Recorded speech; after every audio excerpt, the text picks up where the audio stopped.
dala.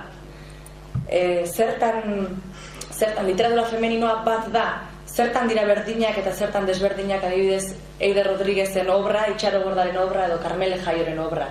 Bat dira, zenbat dira horiek, ez?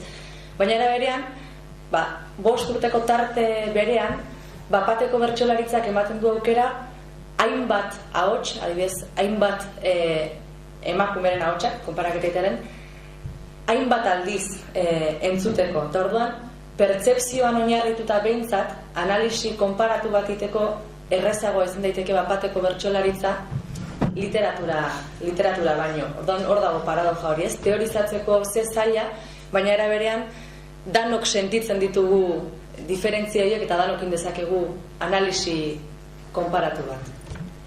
Badirudi era berean eta literaturan behar da liburu batetik bestea, obra bukatua batetik bestera denbora epe luze bat pasatzen da, eta bertsotan ez da hala, ez? Bertsotan aldaketa kualitatiboa askoz txikiagoa da, bertsotan askoz maizago egiten dugu, eta bertso batetik bestera, bertso saio batetik bestera, evoluzio askoz konstanteagoa da, ezain golpekakoa, ez da?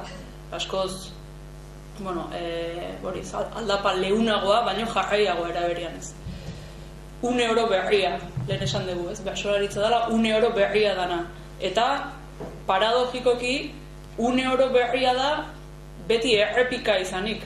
Ze bertsolaritza bapatekoaren oinarrietako bat errepika da. Errepikatzen dira, adibidez, neurriak. Beti neurri beretsuetan egia, estruktura beren gainean berritzen. Errepikatzen dira doinuak. Doinu, badakizute 2000-tik gora doinu daude gordeta, baina guk normalki eman dezagun 100 bat erabiltzen ditugula. Beti doinu berdinetan testu desberdinak ematen dira.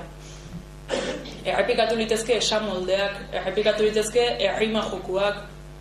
Estrukturalki errepika baten gainean ari gira eta aldi berean beti berria da, ez da? Hori da bertsolaritzaren ezaugarrietako bat, ez? Errepikatzen dira baita ere gaiak, ez? Gaur egun gai jartzaileek proposatzen dizkigute gaiak eta askotan dira berriak, aktualidadeari lotuak eta abar. Literaturan esaten da, ez? Munduan 3 gai bakarri daudela. Eta, azken baten hala izan liteke, edo ez, baina gaiak askotan errepikatzen dira, ez? Baina ikuspuntua aldatzen da, detaile bat aldatzen da, ñabardura bat aldatzen da, eta horrek asko balio dio bertsolariari. Zergatik, bersolaria zer esaten duen baino gehiago dalako nola esaten duen, ez? Bersolaria ez da hainbeste gauza guzietaz dakiena, baizik behar bada gauzak esaten dakiena, ez? Edo gauzak eder esaten edo modu efikaz batean esaten dakiena. Eta orduan errepika horren gainean, errepika etengabeko horren gainean, gaien neurrien doinuen errepika horren gainean, kapaz da zerbait berria esateko, ez da? Berria edo, nolabait berria dena. Beti berria da azken batean, inoiz ezin da errepikatu berso bera, kontestua eta momentua aldatzen delako, ez da. Bestalde, bapateko bertsolaritzak duen beste ezaugarrietako bat da oso mugatua dela. Bere baldintzak eta bere arauak bertsolaritzan orokorrean oso mugatuak dira. Errima muga bat da, neurria muga bat da, eta batez ere bapatekoaren beste ezaugarri nagusia, eta da pentsatzeko dagoen denbora laburra, hori da muga izugarri bat, ez? Baina aldi berean muga horiek dira sorkuntzarako akuilu, muga horiek dira sortzaile. Gu ohitu gera joko arau horiekin sortzen. Eta guri utziko baliguten nahi aina denbora, seguruna ez genituzke hain bertsonak egingo, seguru asko. Gu joko arau horietan gaude ohituta eta estuasun hori balore bat da. Errimatu beharra ez da kartzela bat. Zergatik, askotan errimak berak ematen dizulako ideia, eta ez alderantziz. Ez da ideia bat eduki eta hau da apurua errimatu egin behar dut eta ez dituzten gauzak nahi bezala esaten. Batzutan bai, beste batzutan alderantziz da. Errimak, estuasun horrek, kartzela horrek ematen dizu ideia eta ematen dio balorea bertsoari. Orduan muga hain estriktuak izatea sorkuntzarako akuilua da, ezta? Eta bertsoa era berean beti obra, nolabait, bapateko bertsoa obra imperfektua da. Ez da sekula obra erabat pulitua, beti dauka zarataren bat, izan dezake akatsen bat, bapatekoa da eta artesanaltasun hortan dauka bere balorea. Eta publikoarekin bertsolariak badauka konplizidade hori, publikoak permititzen du hori, badakilako bertsoa bapatekoa dela, ez dela obra denbora luzez egindako bat eta limatua eta perfektua, baina bere imperfektutasun hortan dauka balioa momentuan gertatzen delako. Momentuan hasten da eta momentuan bukatzen da obra. Ez literaturan edo pinturan bezala. Eta gainera momentuan jasotzen da. Eta hor dauka bere eskulan eta bere imperfekzio guzti hortan hor dauka bere magia ere ez. Igual, gauza bat, mugarena adibide hon bat izan daiteke, nik behin baino gehiagotan pentsatu dut, mis txapelketak eta izaten dira ba, eta hor askotan parra iten dioten atal bat, nola galdera bat iten dieten, ez? Eta famosoa izan zen bat, zer dakizu nire herriari buruz galdetu mentzio epaile batek, errusiarra zan bera, eta nik beti pentsatu izan dut, nahi honukela hor baldin baneo, bertxotan esan, hitzez esan baino.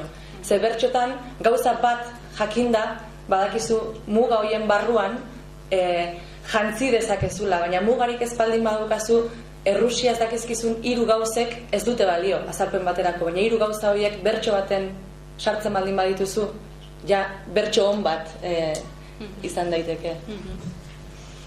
Bai, holakotan beste gauza bat aipatzearen, gai bati buruz gehiegi jakitea ere, askotan kalterako izaten da ez. Igual hobea da gutxitxo jakitea, gehiegi jakitea baina, ze bestela esan nahi den guztia ez da kabitzen, eta gutxitxo jakitea, beti ere nola hortan ez da, bertsolariaren abilezia nola esan hortan dagoelako, efikaza izan liteke ez da.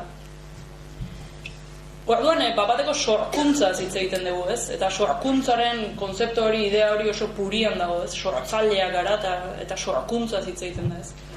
Eta zita bat irakorriko dut Iñaki Segurolarena, hala dio, sortzeari buruz. Sortu, galdetzen du behar. Utsetik sortu, jainko bakarra edo banga handiaren pare? Ez. Bati sortu, atera, etorri egiten zaio. Baten bitartez gehienez ere. Nola ez dakiela eta askotan bila ez da bilela. Alegia sortu ez dela doai jainkotiak baten bidez sortzen, bezik. Ze zirrikitu dagoen buruan, nondik datozen ideia horiek zer gertatzen den prozesu hortan. Eta sorkuntzaz eta bertsolariaren senaz eta berezkotasunaz, bakizute debate zaharra da ez, bai bertso munduan, eta bakizute bertsolaria jaio edo egiten den ez, betiko galdera hori izan. Eta, mito hori egon da, seguruan eski bertso eskolak sortu eta pixka bat apurtu den arte bertsolariak doai berezi bat duela eta bertsolari jaio egin behar dela. Batek bertsolari ezin dula izaten ikasi, ez da. Eta pixka bat anekdota batekin ilustratzeko, bazen bertsolari bat Gipuzkoarra Mitxelena, zautuko dezute berbada batzuk, Mitxelena bertsolaria hiltzen, eta garai bateko bertsolari klasiko handi bat, eta bertso saio bat egin omen zuen bere etxean, bere jatetxean Xabier Amurizakin. Xabier Amuriza orduan beste bertsolaritza baten eredua zan, ez? Gizon ikasia, apaiz izan dakoa, txapelketak irabazten ari zena, eta Mitxelena eskola zaharrekoa, eta berezko uste hori zeukana, ez? Eta, nonbait, bertso afari bat egin omen zuten, eta Mitxelena ez omen zan isiltzen, eta segi. Eta Mitxelenak izan zuen, Amuriza pentsatuko zuen, segi beharko diot, eta Mitxelena pixkat, Amurizak proban jartzen ez da. Zeinek irautezun gehiago nola baita esan da. 3 bat ordua ditu omentzian bertsotan, eta azkenean nunbait, katuta edo nazkatuta, Amurizak balde egin omentzun ez. Eta orduan, Mitxelenak konfirmatu zuen bere teoria, esantzion. Jakina, zuek daukazute almazena, eta gu daukau etorri. Eta noski, etorri ez da sekula bukatzen da almazena. Orduan, hori